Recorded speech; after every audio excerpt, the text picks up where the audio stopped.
Process, winner of 15 New York and Mid-Atlantic Emmy Awards, including the 2010 New York Emmy for our coverage of voting rights.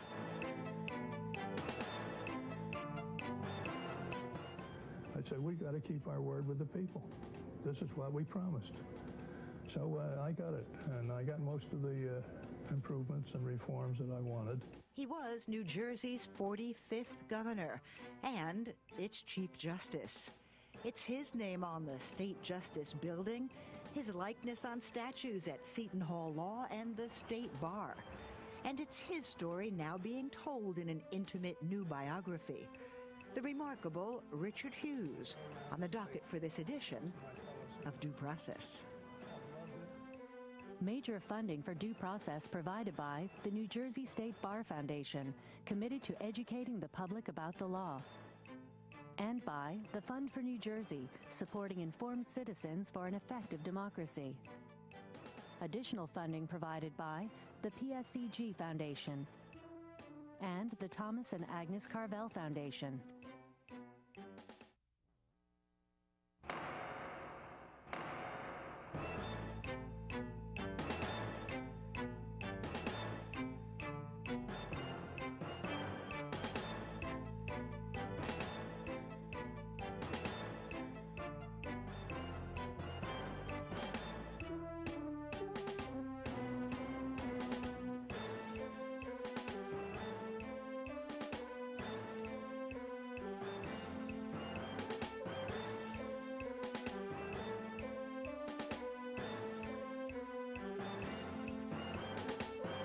He was an almost accidental governor, so unknown that when he first ran in 1961, Time magazine did a profile titled, Who's Hughes?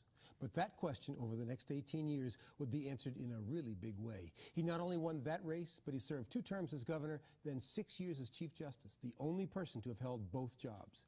I'm Raymond Brown.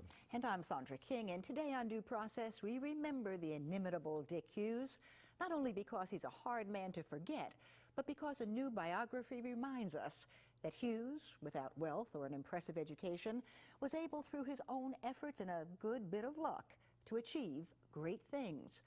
Things he talked to me about more than 20 years ago, when, as you'll see, I was much younger and he was old and ill, but sharp as ever. You were elected governor first back in '61. Right. Not only were you not the favorite, but you weren't supposed to win. I had 9% of acquaintance with the people in New Jersey, according to my polls when I began.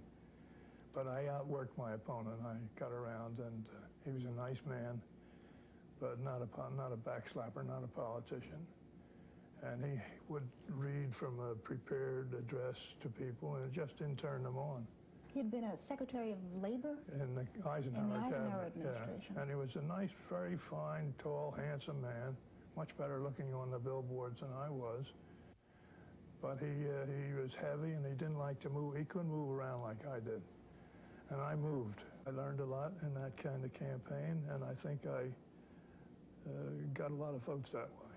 Some people thought that you were a sacrificial lamb for the party. Did you think you could win? No, never did. It was a no-issue campaign. He was a consummate politician. He's the only man I knew who could remember everybody's name that he came in contact with. I saw him in action coming to some of these meetings. Oh, hi, Bob. How you doing, Bill? How you doing, Junius? Candidly, he loved the attention. He didn't love the attention as much as he loved the people. He would just wade into a room and remember names remarkably well. And I still hear stories from people in public life who are seniors now about their first meeting with Dick Hughes and how welcoming he was. And he didn't want to be called governor. He didn't want to be called chief. He just wanted to be known as Dick. And whether he was governor or Chief Justice, Dick was how we knew him, and how our guests knew him too. Seton Hall professor John Wefing is author of The Life and Times of Richard J. Hughes, The Politics of Civility, while his colleague, Professor Frank Askin of Rutgers Law School, was a huge friend and associate since that first run for governor. Welcome to both of you. Thank you. Let me start with you, Frank, and ask you how you remember Dick Hughes in 1961. Was he then the guy who slapped everybody on the back, remembered everybody's name, and made everybody feel that he was their best friend? Absolutely. Dick Hughes loved politics. He loved politicians. He loved people. I think Dick Hughes and I may be the only two people in the world who've actually visited every town in Bergen County, because I was the director of the Democratic Party in Bergen County in 1961, and we made a pledge that he would do that, visit every town, and we had to carry it out. Sometimes we had to stop with only 4 people, but we made that pledge count. We visited every one of the 70 towns with a campaign stop, and we held the Republican margin in Bergen to 34,000 votes, which he credited for his victory, because usually the Democrats lost Bergen in those days by 150,000 votes. John, we introduced him as almost the governor that might not have been, but for a set of very strange accidents. Do you think if those things hadn't happened in 1961, that given his abilities, he would have risen to be governor and maybe Chief Justice anyway? Well, he might have, but there's usually in politics a time and a place for each person. If somebody else had been chosen as governor at that time, maybe the governor would have been, older, less able to campaign the way he did. He campaigned, shook over 300,000 hands. He would go everywhere. Frank was mentioning going to every town in Bergen County. He went to almost every town in the state of New Jersey and shook hands. He had an enormous ability to sleep at a moment's notice. So he would get into the car. He would have a driver, of course, taking him around. He would sleep for about 15 minutes, get out at the next session and be brilliant again. And then he would be back in the car, take another quick nap, and he'd be out again. So he was just phenomenal. John, your subtitle of the book is The Politics of Civility, but it also could have been The Politics of Bossism, a title that would not have offended Dick Hughes. Check out what he told me 20-plus years ago when I asked him about the old bosses. What about the charge of bossism? It is something that you did have to confront throughout your career. You always were apparently able to be friends both with the reformers and with the bosses. I think they both trusted me, and I trusted them. I mean, the bosses, I myself would prefer to go back to the days of the bosses, strong county chairman, which was ruined in 1964, I guess, by the one-man, one-vote United States Supreme Court decision. Party discipline disappeared. Bring back the days of the bosses. That's what I think. I think there was much more party responsibility then. And now that the corruption here and there has been weeded out by successful prosecutions, I would like to see that old political structure of responsibility resumed.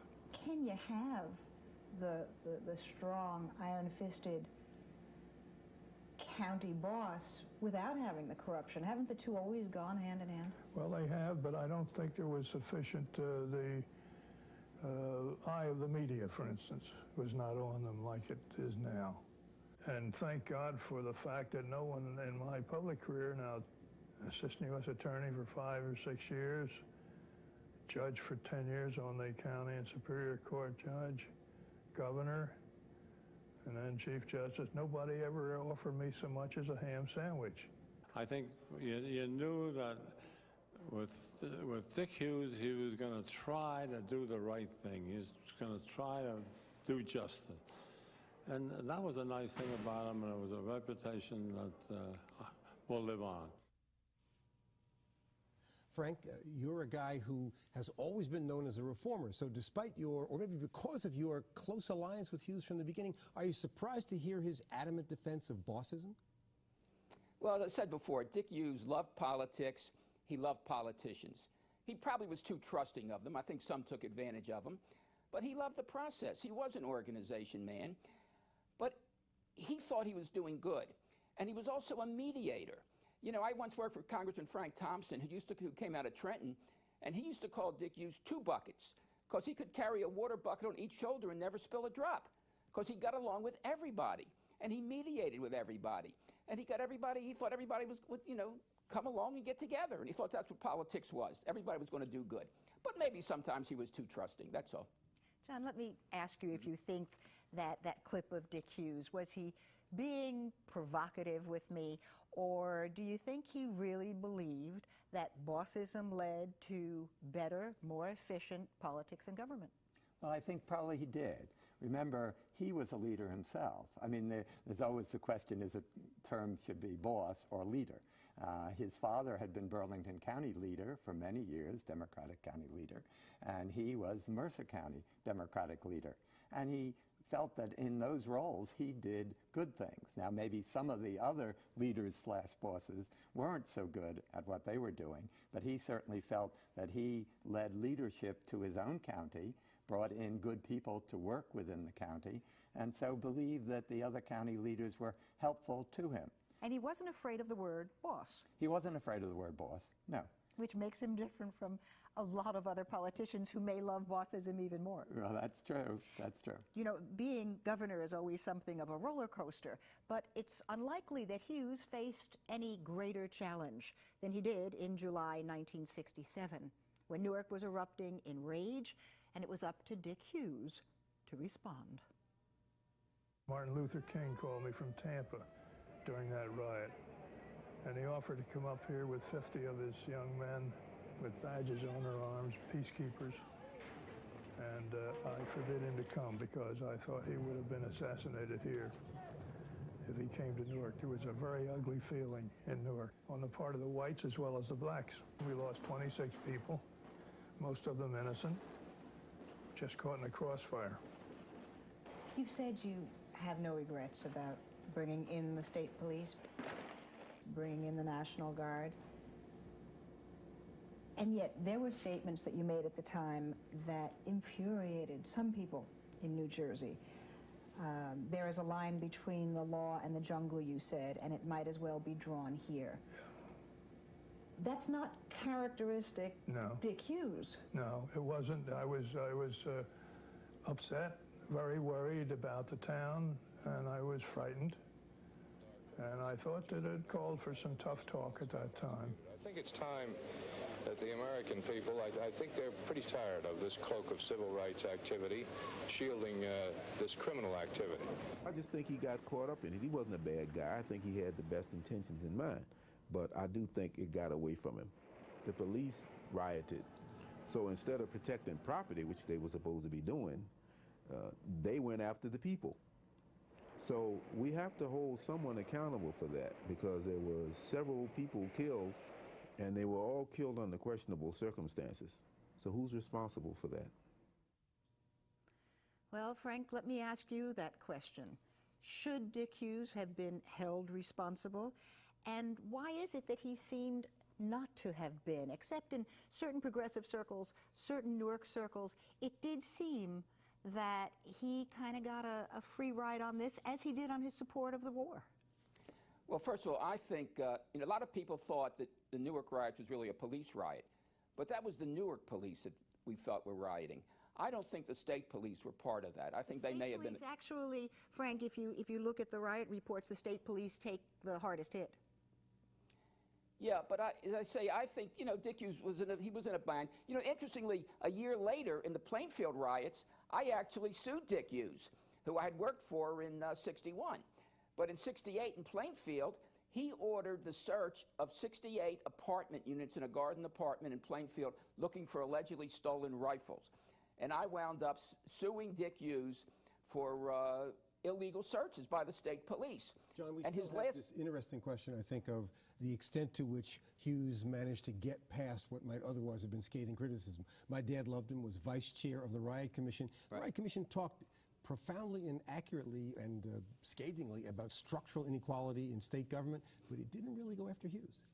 Well, I think that was the result of the fact that the Hughes came later on to a greater realization. The riots really led him to a realization of how bad the situation was in the cities.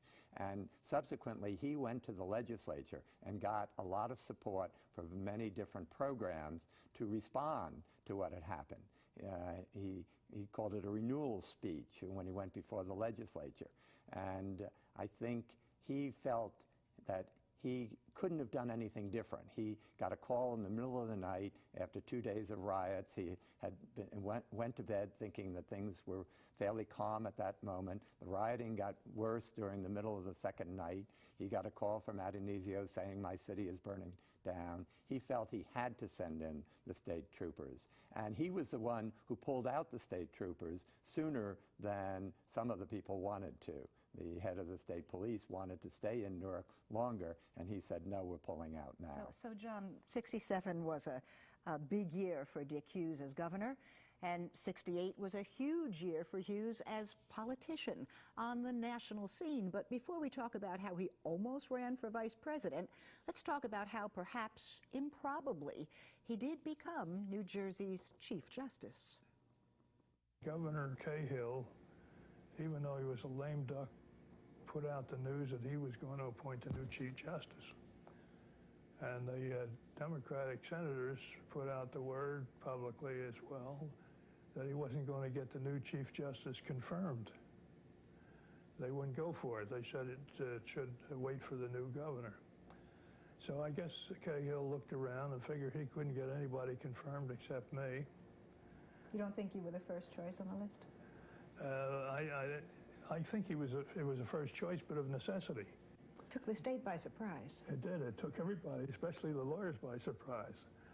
Nobody, but everybody commended it, and I wound up being confirmed unanimously by the Senate. Going to the Supreme Court as Chief Justice was really almost stepping back in his career about 2 decades, so it was really a great honor. But he loved being a judge.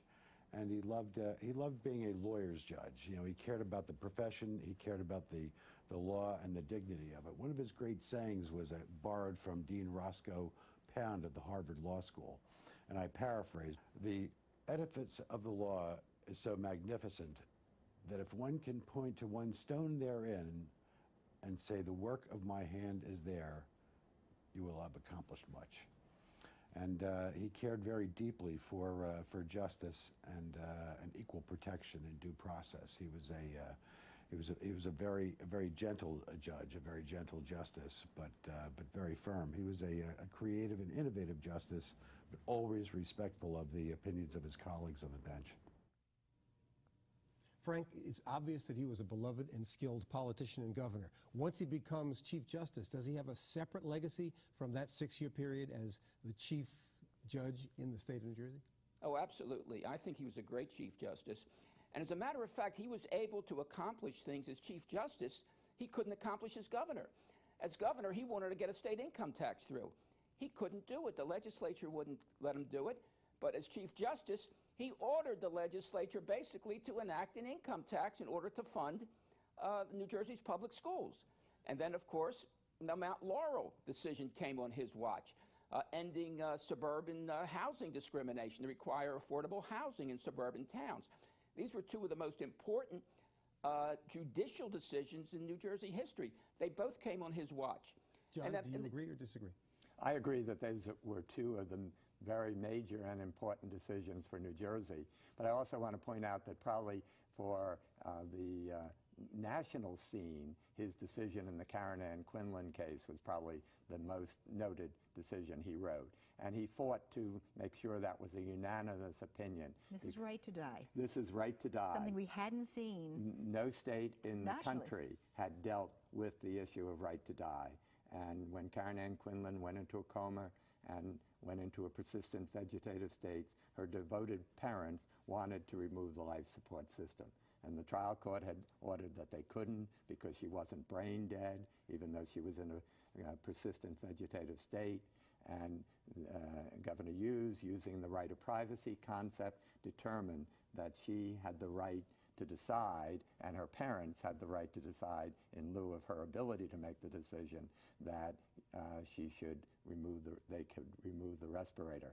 And that case has become cited all over not only this country, but all over the world. When the U.S. Supreme Court finally dealt with the issue, they referred to the Quinlan case as a seminal case in that area of the law. You know, you talk about that as being an important national case, but there was more that we could talk about Dick Hughes on the national scene. We have to talk about his relationship with LBJ, for one thing, his support of the Vietnam War, and how he almost got onto a national ticket. Your support of the war was part, I guess, of what won LBJ's devotion to you. That relationship led you almost, I think, onto a presidential ticket as vice president. Yeah, I was on the list. LBJ wanted me to be vice president. To run with Hubert Humphrey. To run with Hubert Humphrey. Now, the Southern governors, most of them, led by John Connally, had gone to him after he was nominated and said, "If you're thinking about Dick Hughes for vice president, forget it. You'll lose every southern state," which he did. He did lose every southern state anyhow. Too liberal for them. Yeah, that's right. And they were mad because of my discipline in the Credentials Committee. I had kicked him around a little bit. At the convention in Chicago. Yeah. So, and I was delighted with that, although all the guys, Joe Katz, all these guys around me were hoping that I would be the candidate. I didn't want any part of it. Didn't you feel some excitement at the idea, maybe I could be vice president? Vice president a heartbeat away from the most powerful position in the country? I was not inspired with that at all. I would have loved the campaign just so I could be sure to lose by a little. Do you think it would have made a difference if Dick Hughes had been on the ticket? We would have won New Jersey for sure, and we may have won Illinois, but it would have been a headache for me, which I didn't want and I wasn't fit for. I told Humphrey that 2 months before the convention. I said, look, I'm not only not a veteran, of course he was not a veteran either. That costs a little something. I don't know where Uganda is or what the population of Ethiopia is. A president or a vice president has to know those things. Well, John, I find that absolutely fascinating because what Dick Hughes gave me as a truism, a vice president has to know these things, has not actually been followed by either party in great measure. Do you think he really meant that he didn't think he would make a good vice president and really would have just liked the campaigning? Well, he loved to campaign. There's no question about that. And he even did campaign for Hubert Humphrey in that election cycle. But I think he didn't see himself as interested particularly in foreign affairs. He loved the issues that the state... But he was also humble about not knowing about it. Yes, he was humble. Unlike some other vice presidential candidates and vice presidents that we can think of. That's true. And I think if he should have been selected, he could have learned. He was a brilliant person. I mean, he hid his brilliance to a certain extent because he wanted to be a person of the people, but he was absolutely brilliant. And so I think he would have warmed to the job if he had gotten it.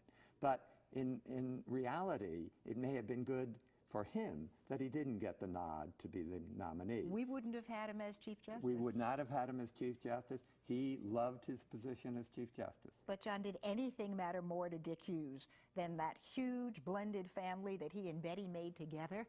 And as I asked him back then, however did he manage it all?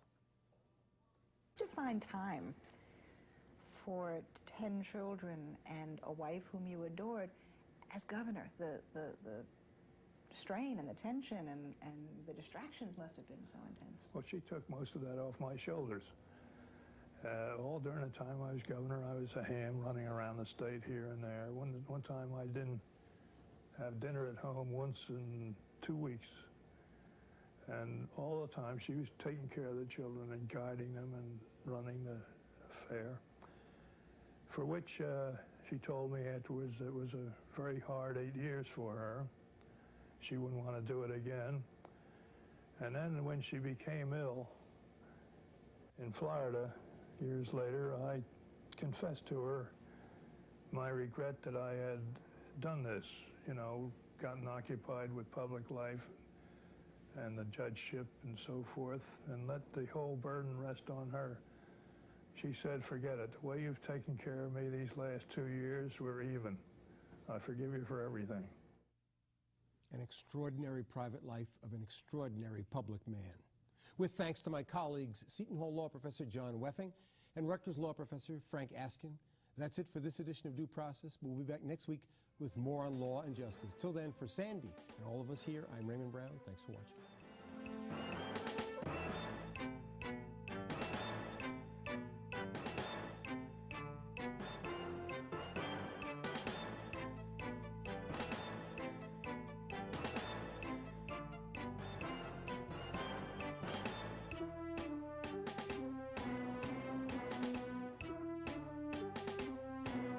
People don't like it when their elected officials say they want more money, do they? No, they do not. You, in fact, vetoed your own raise, I believe. I did. That was a very stupid mistake on my part, but I was a little nervous about it because every once in a while you'd see where some freeholder would lose an election because he'd voted to raise his pay for $1,000.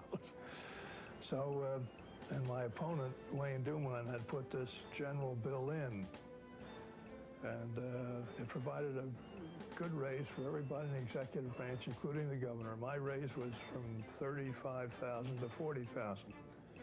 But I thought that I'd be careful, so I vetoed my raise. I signed all the other raises. And 4 years later, my wife said that I owed her $20,000.